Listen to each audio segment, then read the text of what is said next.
Let's talk about something we all have likely experienced at one point in our lives, which is snoring. Maybe you snore, maybe your partner does it, maybe you have a loved one in a room near you that you can hear snoring all the way from your bedroom through the walls.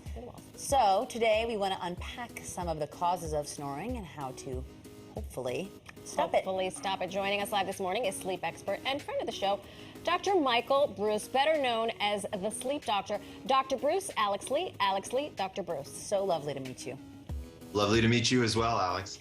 Okay, first and foremost, do you DJ in your spare time? So, you know, it's funny. I actually have worked with two very famous DJs because their sleep schedules are insane. I work with Steve Aoki, if you're familiar with him. Oh, I'm sorry. Just drop that mic. Hold on. Let me just pick up that mic. We need to drop a yeah, and DJ who else? Paris Hilton is the other person that I work with. I can't. So, I can't. They have crazy schedules. So we have to make sure that they've got energy, that they're ready to go. Right. Actually, very similar to what you ladies do every day on the show is you're up, at an odd hour. You've got to be there to perform the whole thing. Yeah. Well, look at you. There's no end to this man's talent. I am just or blown his away Rolodex right now. By the way, Seriously, two very gigantic name drops. All right, but let's start with the why. Yeah. Why do we snore? Yeah. Why do we snore? So it's really a congestion issue. What I tell people all the time is you want to decongest for better rest. So here's how I think about it is if you were in the garden and you were watering with the hose and you stuck your thumb over the end of the hose, the water would squirt out much faster, right? Yeah. So your nose is the hose. And as air comes into your nose, anything that narrows the airway makes the air move faster, which causes a vibration, which causes a snore. So the only real way to help snoring is to open up the pipe. But there's a lot of different ways that you can go about doing something like that. Okay, so I feel like there was a lot of rhyming in there, so it might be easy to open the nose. That's the hose. open the nose. That's the hose. Don't doze. I don't know. I've lost my. So does the position you sleep in? Because I do not snore, and I feel like my partner would let me know if I do snore. They probably would. Yeah, he'd be like, yeah. But I'm a side sleeper, and I envision people that snore are facing like their face up. But is there? They are. Okay, so break it down. So generally speaking, what we see is when you lie on your back, your tongue can move backwards a millimeter or two, and again, close that airway. So that's one of the first things I talk about people is can you move over to your side? That sort of elbow to the ribs, rotate to the side can be very, very helpful for people because what happens then is the tongue starts to move to the forward position in the mouth, thereby opening up the airway. The problem is the nose tends to be a big area of major congestion. So a lot of different things I ask people to do before bed can be helpful. So number one, maybe a saline wash, just anything that you can do to irrigate that area and get any of that congestion out. Some people might take an antihistamine before bed. That can be helpful again for reducing that swollen tissue to allow you to be able to breathe better. I actually use, also by the way, if you ever use alcohol in the evenings, that can make snoring significantly worse. And so my wife actually, anytime I have a whiskey, she says, go put your nose thingy in. And this is what she's talking about.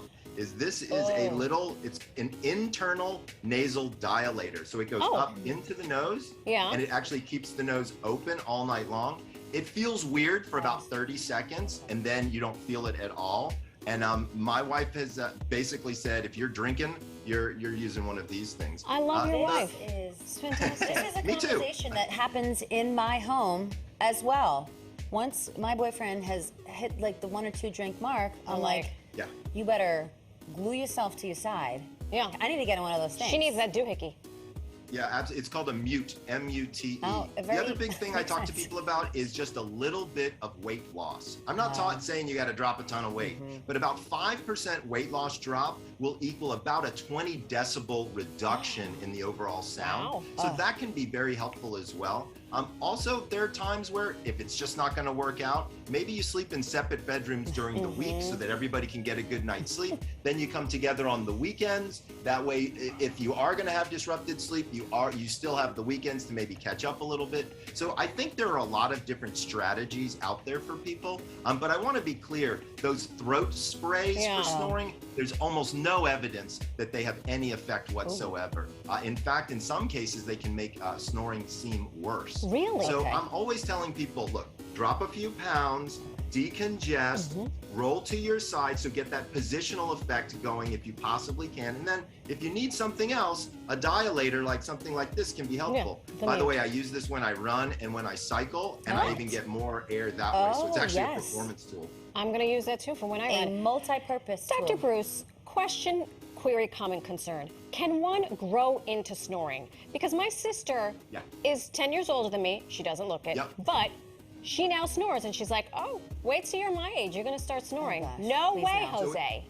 It's very interesting, especially with women. So what's really interesting with women is they don't have a tendency to snore until they hit menopause. And then they gain a little bit of weight, the hormone changes, and then all of a sudden we start to see that. If you looked at it as a ratio, if there's like 2 guys for every gal that snores, once that menopausal age range seems to hit, it moves into more of a 1-to-1 ratio.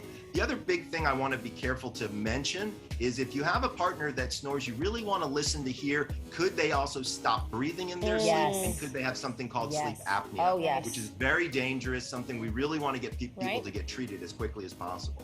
Thank you for setting the record straight. I have so much to look forward to with menopause. Yet another thing that women can add to our list of things to look forward to. Yes.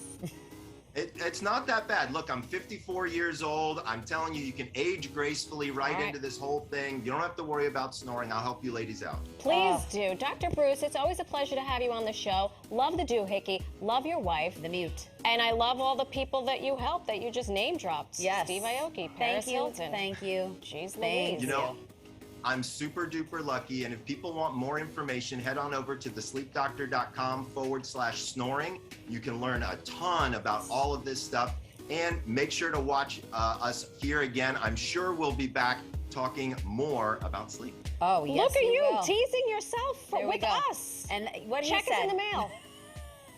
Thanks, Thank Dr. you. Breus. We appreciate you. Love him. Love that. Okay.